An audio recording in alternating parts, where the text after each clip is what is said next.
So in this video, we're going to be going over 6 steps to help you get your back taxes caught up and filed, especially right now because the stimulus payment is based on you having had to file either 2018 or 2019 taxes. And if you haven't filed for many years, it's definitely best to follow the tips I'm going to go over in this video and catch up all your years at once. So I totally understand that after time has gone by, it just gets harder and harder.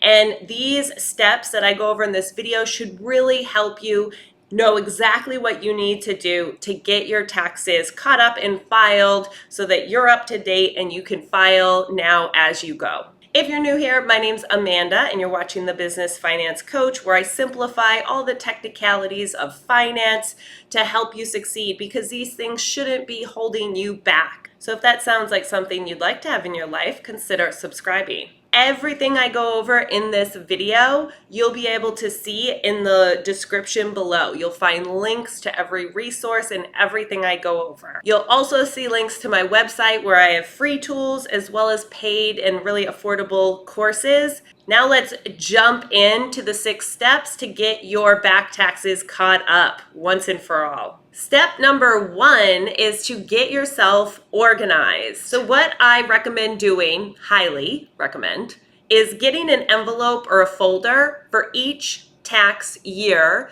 that you're getting your back taxes filed for. So go through whatever you need to go through to figure out exactly what years you need to get caught up. Maybe you know. Write those years on each envelope or folder, and then sit down and write on that envelope all of the income or tax related things that you think you had going on. So for many people, this will just be a job. Think through where did you work, in the dates, and write those on the envelopes for each year so that in step 2, you'll know exactly what information you need to go get. And even if you already have all of your information, this is going to let you get organized by year. Now, if you aren't sure if your tax return was filed in certain years, you can request a transcript from the IRS to see what you have filed with the IRS each year. And you can see how they go over this here. And this link is in the description below, as well as I do have a video coming out going over that. Step number 2 is actually going out and getting all of these tax documents that you need. So some people have a pile somewhere where they've been throwing those documents. So you need to go through the pile and sort and put things in your folders or envelopes. Now you may find that you're actually missing some W-2s. And you can see this link here at the IRS, Help for Getting Taxpayer W-2s. The first and easiest thing to do is to ask the employer for a copy of the W-2. They are required to give you a copy. They can actually charge for it if they have proof that they did send you a copy and you lost it, but typically it's not more than $5 or $10. Now, if the business has gone out of business or they're just not responding to you, you can see here that you can call the IRS.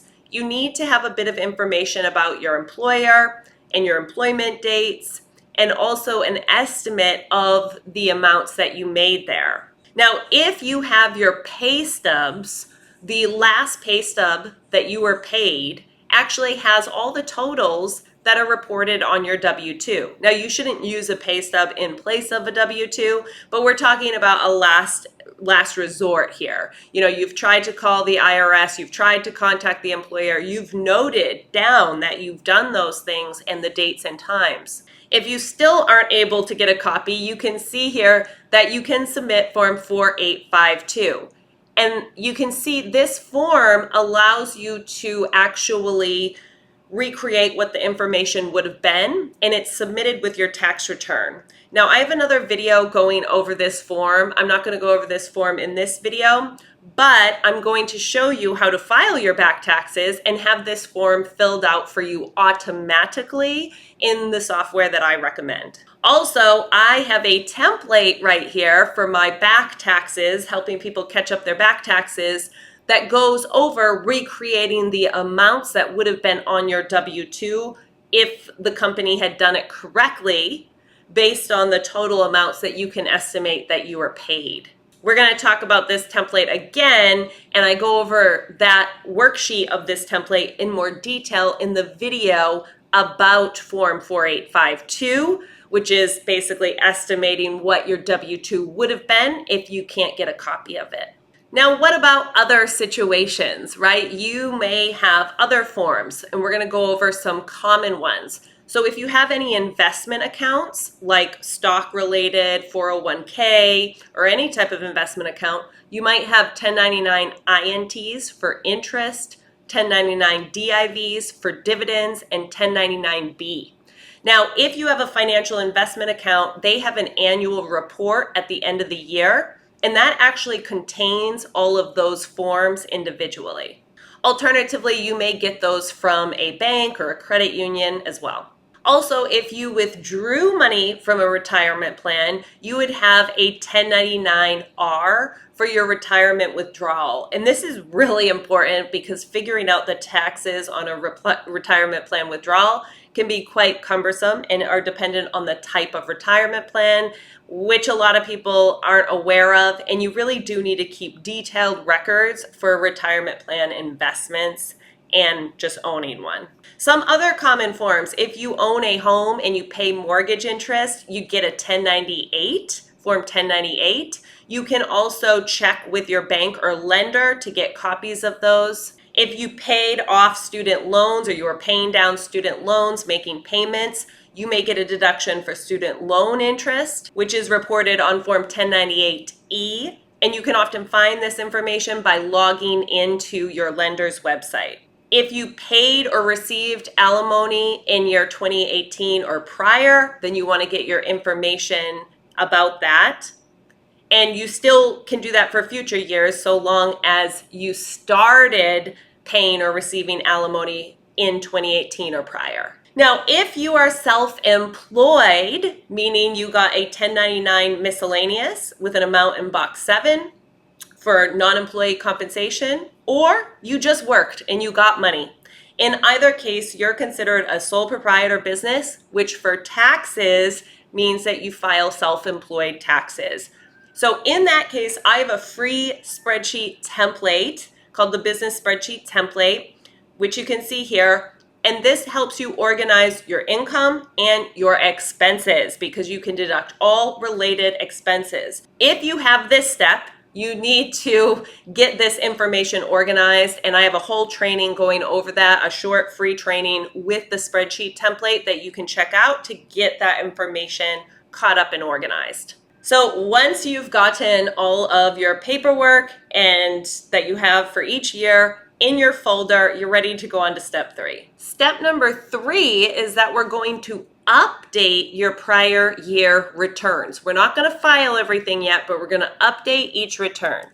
To do that, we're going to go to freetaxusa.com. You can see here, and then you can see this service is actually free for everyone, businesses, and when it does cost money, such as for prior year, it's super affordable.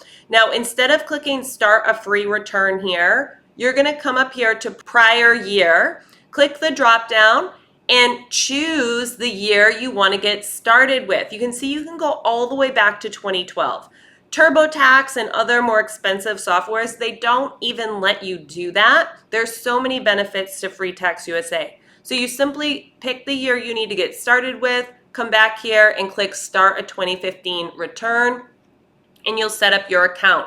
Now these softwares, I highly recommend over filling out the forms yourself. If you fill out the forms yourself, you're highly likely to make mistakes, whereas these types of softwares, and particularly Free Tax USA, make it extremely simple. You just answer questions. Now, I have another video that actually shows you step by step through going through a prior year return. The questions you get asked are going to be a little bit different based on each year and the way the rules were applicable then, but it's all very similar. Now you can see here it says prior year returns must be mailed. So you don't need to worry about accidentally submitting your return online. You can't do that for prior years, and we'll be covering that in our last step. But you want to update each year of your return so you know exactly how much income you have, what your tax form looks like, and the net amount of tax due or a tax refund that you have for each year's taxes. Let's move on to step 4. Step 4 for getting your back taxes caught up is first only going to apply if you need to do this step. If you are only getting the past 3 years tax returns caught up, so maybe just last year, 2018 and 2019, up to the past 3, and you end up with refunds in all 3 cases, then you can just move on to step 6. Otherwise, if you're like many people, maybe you have a refund 1 year, you owe taxes another year, or you have tax returns extending back more than 3 years, where you technically means you've passed the statute of limitations for you to collect a refund, but of course you still owe the taxes, and it's still worth filing because the IRS's statute of limitations to collect from you and to audit your return is 7 years. But that clock doesn't start until you file your return. So it's always going to be beneficial to file. And in this step 4 and 5, I'm going to show you how to possibly get credit for refunds that you may otherwise not receive and how to offset them with other amounts. So the technically correct thing to do is to make a tax payment for the amount of each year's returns, and then to wait, and the IRS will issue you refunds for the other years. However, often people don't have the money to do this. And so what we're going to do instead is update this template I have here for back taxes catch up. So you can see here on this worksheet, you're going to enter the information from your tax form 1040 that you just updated each year in Free Tax USA. You're going to enter here for that year its own row. You're going to enter total income, total taxes, total payments and credits, and the most important part, whether you had a tax amount due, a tax payment resulting at the end, or a refund owed to you. And then what this is going to calculate at the bottom here is what the net amount is that you owe or have a refund. I have seen people, when getting caught up, they're able to get credit from prior years beyond the statute of limitations, which is 3 years for an individual to file and get a refund, but they're able to get credit for those past years by netting them together and getting all caught up at once. The IRS wants you to get into the system. So once you have this done, you can move on to step 5 of getting your back taxes caught up. And you can see that is a letter that you're going to update to explain the situation and the netting of your multiple year tax returns. So you can see you'll put in your information, all of your details, the date, which this template is set up so you update anything in maroon here with the relevant information.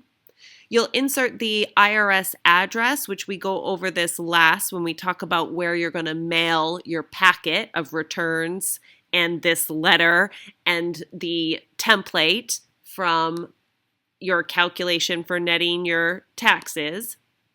And this letter just explains, I've fallen behind on my taxes over the years due to troubling personal circumstances. You can update that a little bit if you want, or use something generic like that. And then you just are going to say, I want to do the right thing and be in good standing, so I've updated and included my returns. I'm filing, here you're going to put the number of returns. So maybe it's 5 tax returns for tax years. This could be 2014 to 2019, whatever the details are for you. Then we say the attached spreadsheet shows the net amount of my refunds and payments due for all of my tax returns. And that, of course, is this worksheet.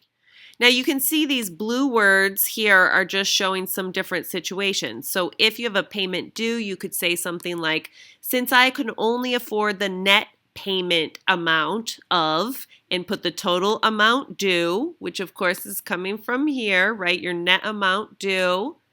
That is the payment I've included with this letter and my returns. Or you could say that you made the payment online and include the date.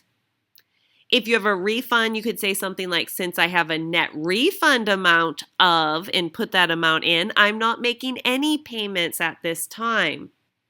Lastly, if it is after the statute of limitations, I do recommend specifically addressing that in the letter and asking the IRS to give you credit for those past years, which is what this says here. And that's all. You'll sign this and move on to step 6, your last step. Step 6 is our final step to get your back taxes caught up. In this step, you're going to actually file all of your returns. And you'll notice in Free Tax USA that at the end of each return, it prompts you to download and save a copy. These are going to be PDF files, and there's a copy of a draft for your records, and then there's the final copy when you get to the end and pay the $6.99 to $14.99 fee. They do charge a fee for back taxes, but again, they make it so easy, whereas softwares like TurboTax force you to actually download software, and they just make it very cumbersome. And you should also check out my video, Why You Shouldn't Support TurboTax, for more information on why I really recommend using another software. So once you save PDF copies of all of your tax returns, if you did steps 4 and 5, then you want to be sure to also save a PDF copy of those templates. You can do that right from within the Excel or Google Sheets template by going to File, Download, and choosing PDF. Now, it's really great to download all of these to PDF files because I highly, highly, highly recommend sending all of these files to your emails, like all the emails you have, so that you can go back and find these files if you ever need them. If you're not really a computer person, you don't really have an email that you know you're going to have forever, then maybe send them to someone in your life who you know is that person. Maybe a spouse or an aunt or uncle or sibling, because it's really important to have all of the information that you filed with the IRS. Now, if you don't have a printer to print all of these documents to mail in, you can actually order them through a FedEx or another type of business like that that does printing. Otherwise, where you're going to send your packet is going to be based on the mailing address in the 1040 instructions for your latest return. Part of the reason why it's great to submit everything at the same time and not submit these returns sporadically is because the IRS actually doesn't want to start auditing someone who's getting caught up and into the system. They want everyone to participate in the system. They don't want to be coming after people. And so if you're in the process of getting your returns filed, they don't want to come after you. So just be sure to submit everything at the same time and not be submitting them like 2 weeks apart, because an audit could accidentally get triggered when they really don't want to be auditing you. And that's all for 6 steps to catch up your back taxes. I hope these steps really help you to get clear and approach the entire situation of getting caught up and to get it done once and for all so that you can go ahead and get your stimulus check. And I have a video coming going over exactly how to request your stimulus check if you haven't received it yet, which would be the case if you haven't filed 2018 or 2019 taxes. So I'd love to hear from you in the comments below. If you enjoyed this video, give it a like, share it with someone who you know needs it. Maybe you know people who are behind on their taxes and have been dreading it. And if you want to get a hold of the resources I went over in this video, I'm doing a class and we're doing this live in the next few weeks. So I'll actually be able to help you live as you go through this mini e-course, just helping you with more details than what was covered in this video. So the links for that workshop are in the description below. And of course, you would get the templates I went over, the letter template and the netting taxes template, as well as the form 4852 for replacing a W-2 if you can't get a copy. that's all. Remember to subscribe if you're new here and you want to see my videos. I'll see you all next time. Bye.